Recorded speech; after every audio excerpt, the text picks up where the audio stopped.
Примерно 2 миллиарда 240 миллионов киловатт-часов расходует Абхазия за год.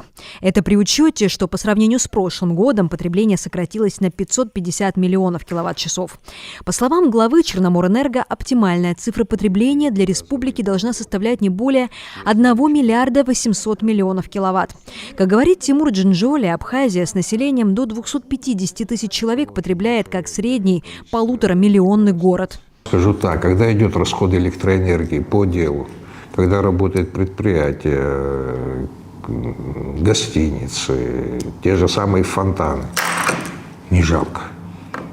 А когда стоит вопрос о том, что, как вам сейчас правильно сказать, все видели, во дворах у нас обычно открытые краны, они текут. Бесконечно, днем, ночью вода идет, и никто на это не обращает внимания. Я вас уверяю, то же самое происходит с электроэнергией, когда нету прибора учета, просто мы ее не видим физически, не ощущаем. Такой пример.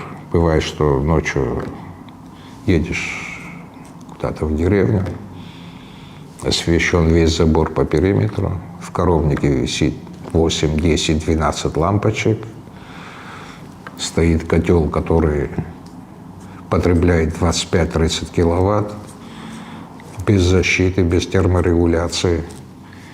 Это все потребление варварское, так скажем, прямо назову. Таким образом, повышение стоимости электричества должно стать поводом для его экономии. Логика такая: когда платишь больше, следишь за тем, куда уходит свет. Многие с повышением стоимости электричества стали более внимательно относиться к его расходу. Например, житель нового района Андрей Шулумба установил умный счетчик, чтобы самостоятельно подсчитывать, сколько света он тратит. По Wi-Fi работает, его можно подключить, связать с телефоном, он показывает все данные. Сколько киловатт, сколько потребил, и сколько загруженность сети. И заодно свериться с их счетчиками, чтобы для себя знать, короче. И можно его дистанционно выключить, включить, допустим, если там тебя дома нет, то ты хочешь выключить свет, короче. Заходишь вот сюда в общий, и вот по месяцу подать, и в течение года, допустим, вот сколько я потребил, указывается 12 месяц, вот. 361 кило. Зимой месяц где-то 1500, где-то, как потребляешь, тоже, соответственно, можно и до 2 тоже поднимется. Этот счетчик Андрей использует в дополнение к тому, что установила здесь Черноморэнерго. Как выглядят старые советские счетчики, помнят, наверное, немногие. Здесь от них остался только ржавый короб. В доме номер 8 по улице Чалмаз в новом районе несколько лет назад установили приборы учета нового поколения. Они способны отключаться дистанционно. Если абонент злостно не платит за свет, то его можно отключить от электроснабжения с помощью вот такого прибора. По всей республике примерно 94 тысячи абонентов Черноморэнерго. И только у 33 тысяч стоят счетчики.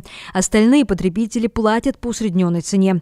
По словам Тимура Джинджоли, понадобится еще примерно 2 года и около 1,5 миллиардов рублей на то, чтобы обеспечить приборами учета всех. Почему так много времени и денег? А потому что перед тем, как поставить счетчик, необходимо заменить все оборудование, которое ведет электричество к прибору учета и от него. Но самое сложное здесь – это подготовка сетей к установке прибора учета. Устанавливать прибор учета на ветхие сети, неподготовленные сети – это экономически очень затратно и невыгодно. Потому надо проводить эти работы, а сегодня эти работы очень дорогостоящие. Все знают, что сегодня все дорожает. Все, что стоило рубль, сегодня стоит 3, 4, иногда за 5 рублей. Но, тем не менее, эти работы надо проводить. В поисках денег на установку приборов энергетики чуть было не залезли в долги.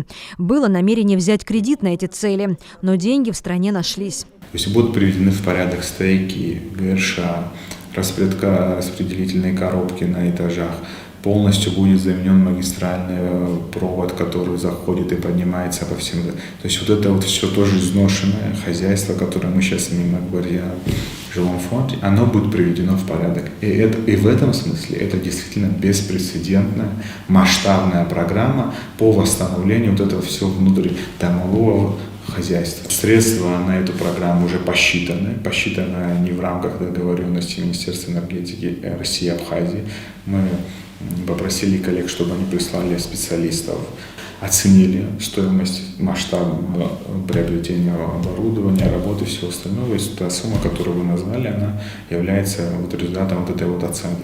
Средства выделены президентом, выделены в рамках тех финансовых возможностей, которые он изыскал. И по той информации, которой мы обладаем, этих средств хватит. Чтобы модернизировать все сети, передающие электричество устройства и сооружения, Абхазия должна потратить до 9 миллиардов рублей. По словам министра энергетики, такую сумму назвали эксперты, изучавшие ситуацию в отрасли. Но на это нет денег ни в госбюджете, ни в Черноморэнерго. Поэтому все ремонтные работы, которые проводятся, это попытка обеспечить безаварийную работу, без учета расширения мощностей и модернизации. Как говорят энергетики, если население будет платить за свет так же неохотно и при этом так же безалаберно расходовать его, ни о какой перспективе в отрасли говорить не придется. Но встает другая проблема – насколько эффективно работает электричество. Многие, например, чтобы хоть немного сэкономить, переходят на газовые плиты. Раньше готовили, допустим, на плите, а сейчас мы уже ушли на газ, более дешевле, выходит в течение месяца, допустим, чем через свет.